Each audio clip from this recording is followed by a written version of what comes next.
Think you know what love looked like in the Middle Ages? Knights in shining armor, fair maidens in towers, and courtship straight out of a fairy tale. Brace yourself, because the truth is far darker.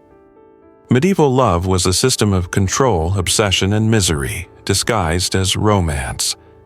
People endured emotional torture, violent displays, and arranged marriages that would make modern dating apps seem like utopia.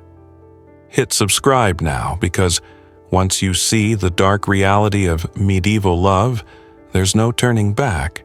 In that world, suffering was a badge of honor. Courtly love demanded that men worship women from afar, pine endlessly, and experience agony for daring to desire someone unattainable. A knight might spend decades writing poems about a married noblewoman, fighting battles in her name, and sacrificing health, sleep, and sanity, all for the thrill of suffering itself. The higher the torment, the purer the devotion. Women weren't spared either. To prove their virtue, they had to remain cold and distant, rewarding affection with disdain and rejecting desire with elegance. A woman who showed warmth risked appearing common.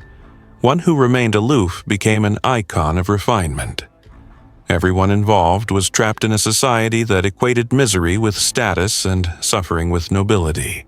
Marriage wasn't about love. It was about politics, property, and alliances. Children as young as 7 could be married off their futures, negotiated like livestock or land. Families calculated wealth, inheritance, and military advantage. A dowry was a price tag, and the bride herself was a commodity sometimes shipped to foreign lands she'd never seen her life controlled by contracts and social ambition. Even within marriage, joy was suspect. The medieval church declared that sexual pleasure, even between spouses, was sinful. Sex was a duty, a medicinal obligation performed with guilt and without indulgence. Calendars dictated forbidden days for intimacy, Sundays, religious holidays, Lent, Advent, menstruation, pregnancy, breastfeeding. Only a handful of days each year were allowed, turning love into a regulated, joyless chore. Female sexuality was demonized. Women were blamed for men's desires and feared as seductresses. Lust itself was equated with satanic corruption. Celibacy was morally superior, and marriage barely preferable to damnation. The human body became a battlefield where desire was a threat and pleasure itself a crime. Medieval love was a war waged on emotion, desire, and self-expression. Violence was romanticized. Knights didn't woo, they conquered. Kidnapping a woman, fighting duels, or waging wars in her name was celebrated as devotion. Tournaments weren't sport, they were spectacles of brutality designed to impress women. Blood injury and death proved a man's love. Gentlemen were undesirable. Aggressive dominance was the ultimate aphrodisiac. Women were property and prizes collected and displayed. Love was conquest.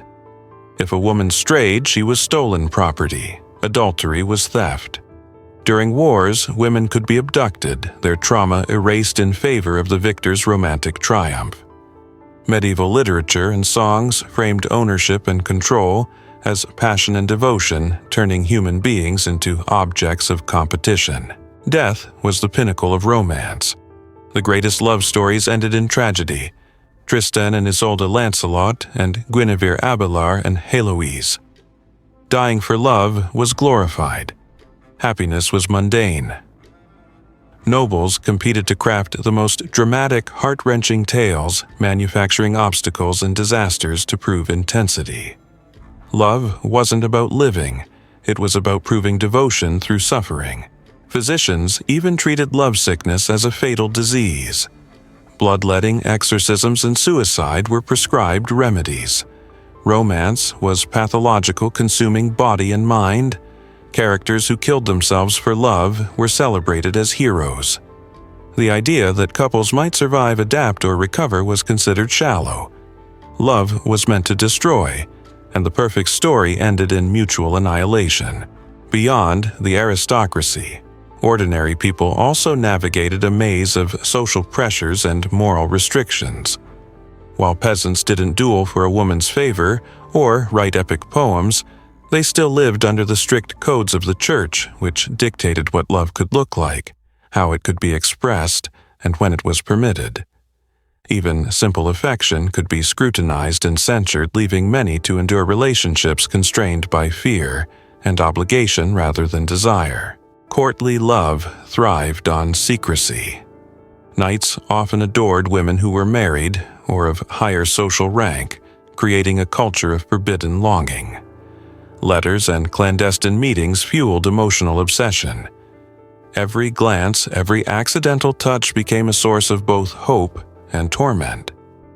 The more unattainable the object of affection, the greater the supposed nobility of the suffering endured. The poetry of the time read like manuals for psychological torment. Troubadours and minstrels praised sleepless nights fainting from despair and weeping over love unrequited. These weren't just artistic metaphors, they were aspirational behaviors. Nobles believed that the more dramatically one could display agony, the more genuinely one was in love. Emotional extremity was both performance and social currency. Children's marriages were legally binding and financially motivated. Dowries could include land, livestock, or valuable goods, and contracts specified exactly what would happen if the bride failed to produce heirs. Girls often had no choice and were sent to households far from their families. Their new homes could be unwelcoming or hostile, reducing their existence to duty, and survival stripping childhood from them entirely. The Church's insistence on sexual restraint created tension within marriage. Pleasure was condemned, and desire was equated with sin. Husbands and wives were expected to participate in sex as a functional necessity, often avoiding eye contact and suppressing emotion. The limited permissible days of intimacy turned marital life into a regimented calendar, emphasizing guilt over connection, shame over affection. Women were trapped in a paradox. They were expected to entice men without betraying virtue, to display interest sparingly, and to maintain constant emotional control. Any sign of real affection could reduce a woman's social standing, while complete indifference was celebrated. In this system, human emotions were manipulated, measured, and weaponized against both men and women. The glorification of violent love extended to social rights. Tournaments and jousts were public demonstrations of dominance. The louder the battle, the more awe inspired in onlookers, especially women. Physical prowess equated to romantic worth. The idea that one could seduce through kindness or intellect was largely dismissed. Power, risk, and bloodshed became the ultimate proof of devotion. The infamous rite of the first night, where feudal lords claimed the newlywed bride, epitomized the dark union of violence and romance. This act, sometimes more legend than practice, symbolized control dominance and the social endorsement of coercion. It wasn't just tolerated, it was romanticized, a test of masculinity and social hierarchy masquerading as love. Medieval literature portrayed such acts as heroic. The narratives framed abductions, coercion, and forced marriages as adventures of passion. Women's suffering was a stage upon which male heroism could shine. These stories reinforced the social order, teaching that love required endurance, submission, and often bloodshed. Romance and power were inseparable. Songs and poems of the era often sounded poetic, but beneath the flowery words lay a vocabulary of ownership. Women were described as possessions or gifts, and men as conquerors. Emotional betrayal was defined not by heartbreak, but by the theft of property. Infidelity was property theft. Jealousy was the protection of one's assets. Medieval romance was less about partnership and more about legalistic domination. Death was the ultimate proof of love. Medieval society celebrated lovers who perished for their passion, viewing survival as mundane and unworthy. Tragic romances were elevated to legendary status. Tales of Tristan and Isolde Lancelot, and Guinevere Abelard and Heloise were held up as the pinnacle of devotion, where suffering and death were synonymous with authenticity and love. These tragic narratives weren't cautionary, they were aspirational. Nobles competed to emulate them, creating dramatic obstacles and engineering personal romantic catastrophes. Happiness was for commoners. Aristocratic love required spectacle agony and often the literal risk of death. The more extreme the suffering, the more noble the love. Doctors of the period even recognized lovesickness as a real, potentially fatal condition. Symptoms included loss of appetite, sleeplessness, weakness, and delirium. Treatments ranged from bloodletting and potions to exorcisms.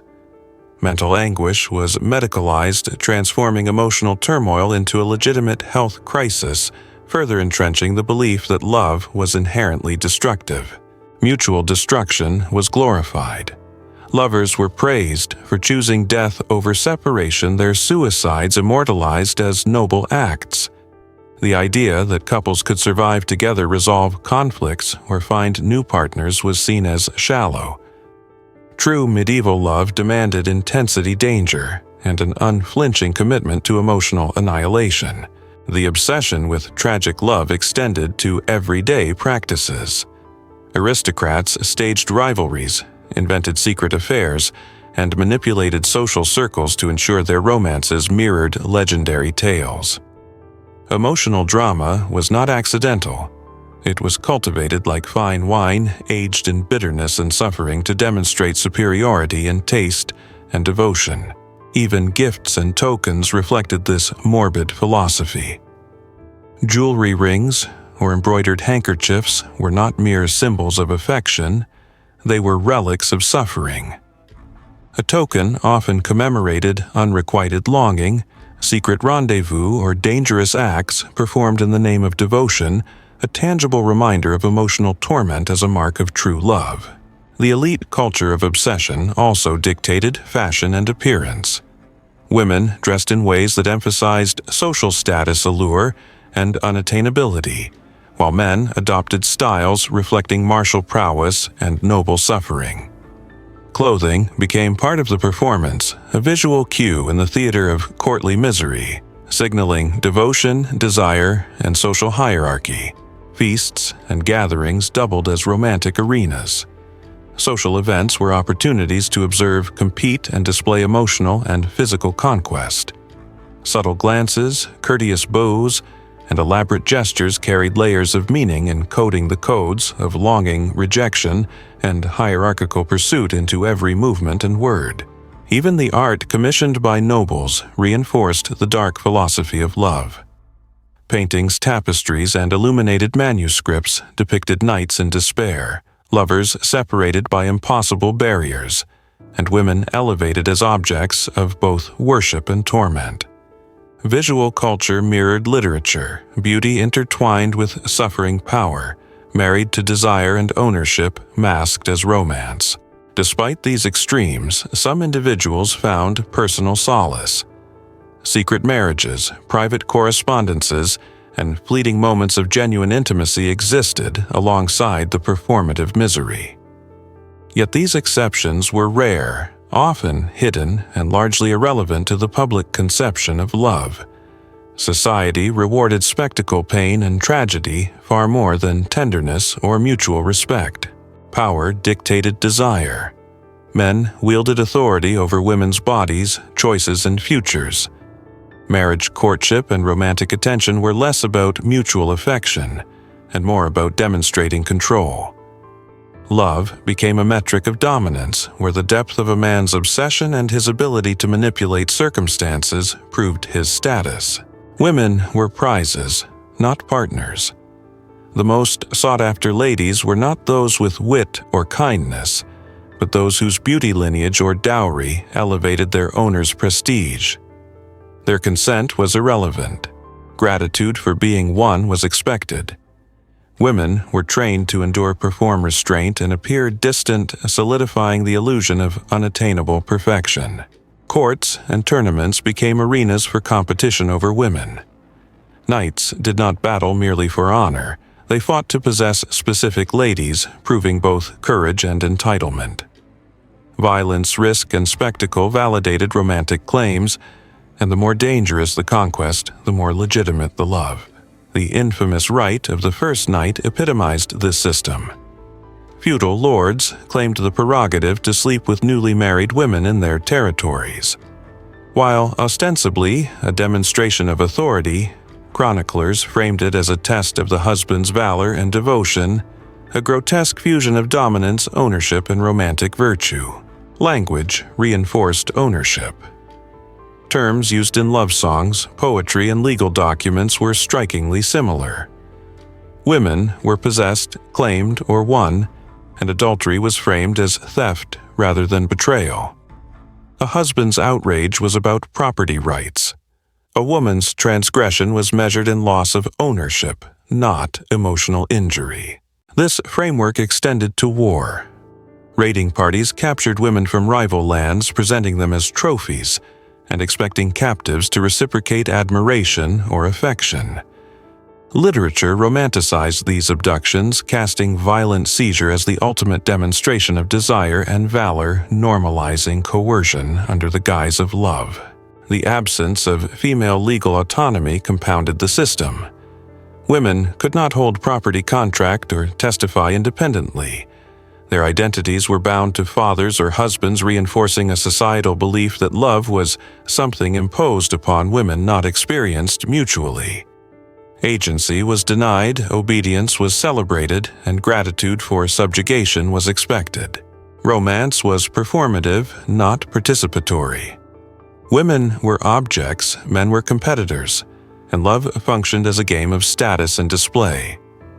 Genuine affection was secondary or even suspicious.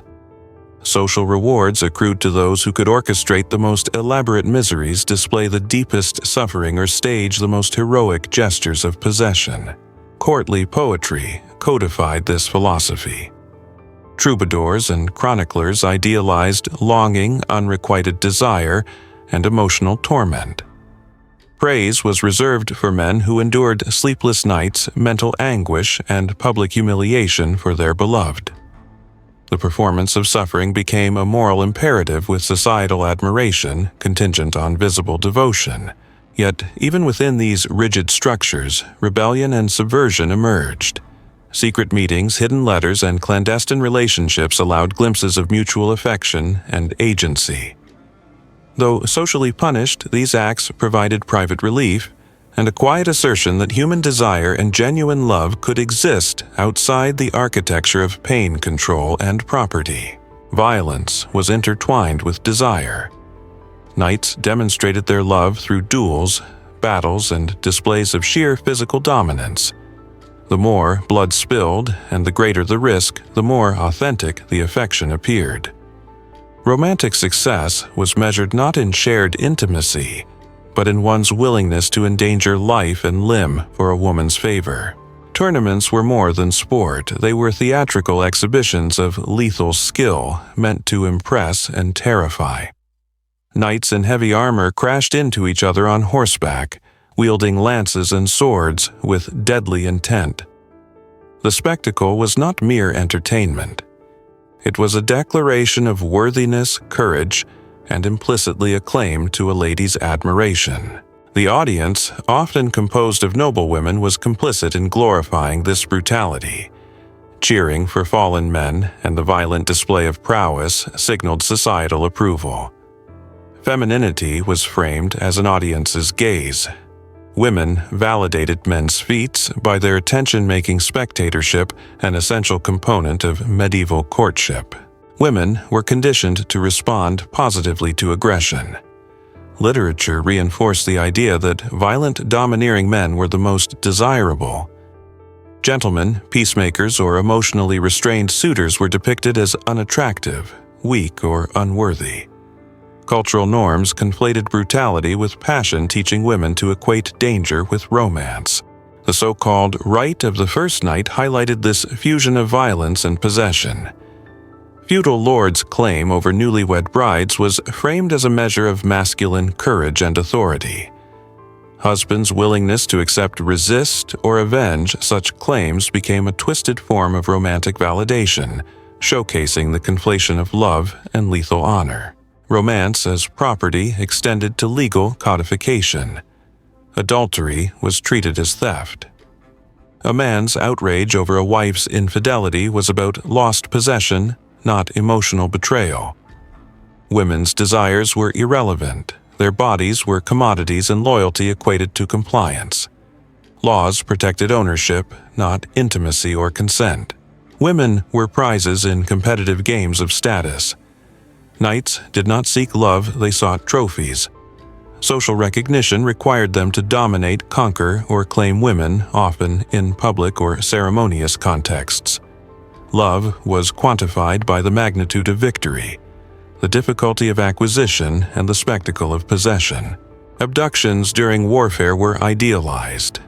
Captured women were depicted in literature as objects of valorous desire, expected to submit emotionally to their captors. Trauma was romanticized. Coercion became courtship. The cultural narrative normalized kidnapping and sexual violence as evidence of love and male heroism. Female identity was legally non-existent. Women were extensions of male authority from fathers to husbands. They could not own property, engage in contracts, or assert themselves in court. Love was an imposed condition, and personal choice was alien.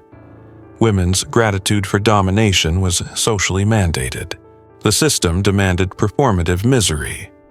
Aristocratic romance centered on suffering, longing, and emotional self-harm. Men measured devotion through anguish. Women's emotional distance was proof of virtue. Genuine affection was suppressed, replaced by elaborate suffering rituals that validated status, courage, and social conformity. Death was glorified as the ultimate testament of love. Medieval society valued tragic endings over mutual happiness. Lovers who endured lifelong suffering or died for their passion were celebrated as paragons of devotion. Surviving together peacefully was considered mundane and unworthy of admiration. Tragic love stories set the standard. Tristan and Isolde Lancelot and Guinevere Abelard and Heloise, these tales did not serve as cautionary lessons, but as exemplars. The nobility competed to emulate such drama-engineering obstacles and tragedies to prove the intensity of their devotion. Lovesickness was considered a genuine, fatal malady. Medical texts documented symptoms like palpitations, insomnia, and loss of appetite as indicators of romantic obsession. Physicians prescribed treatments ranging from bloodletting to exorcism, reflecting the belief that unrequited or tragic love could physically and spiritually endanger a person. Suicide for love was romanticized. Literature chronicled lovers who preferred death over separation, framing self-destruction as noble rather than pathological. Emotional suffering was valorized. Psychological torment became a badge of honor, and living on was often portrayed as weakness or moral failure. Medieval romances emphasized mutual destruction. Ideal love involved both parties sacrificing life or well-being for passion. Happiness was secondary. Intensity and calamity were primary metrics of romantic success. The narrative canon glorified fatal attraction, ensuring that the nobility sought tragedy as a social and emotional achievement. Courtly love was performative agony.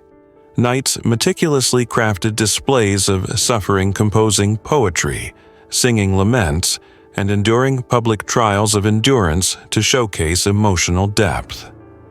These acts were socially scrutinized, reinforcing a culture where conspicuous misery equaled virtue.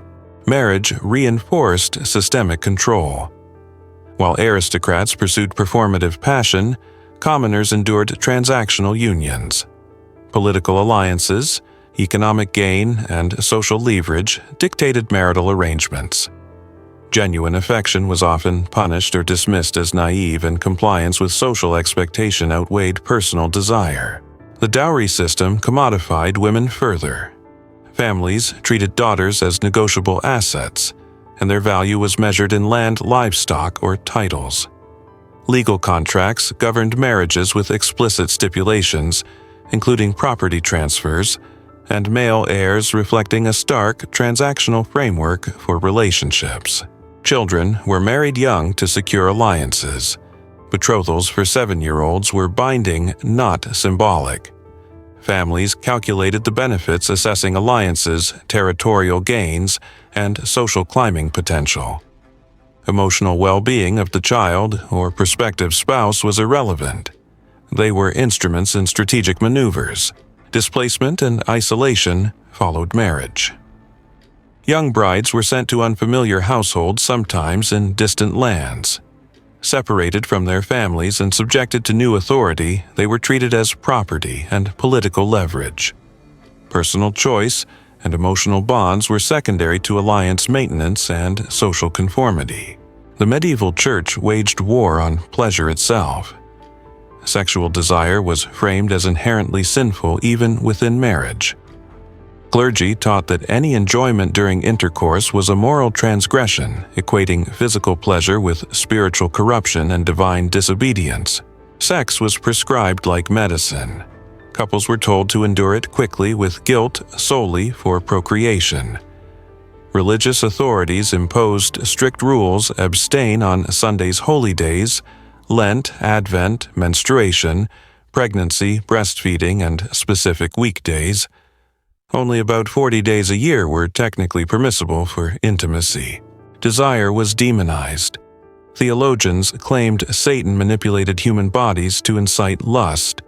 Prior to the fall, humans were believed to reproduce mechanically without pleasure like plants in the wind. Pleasure now marked humanity as fallen, corrupted, and morally compromised, making natural desire a source of spiritual anxiety. Women were vilified as morally dangerous.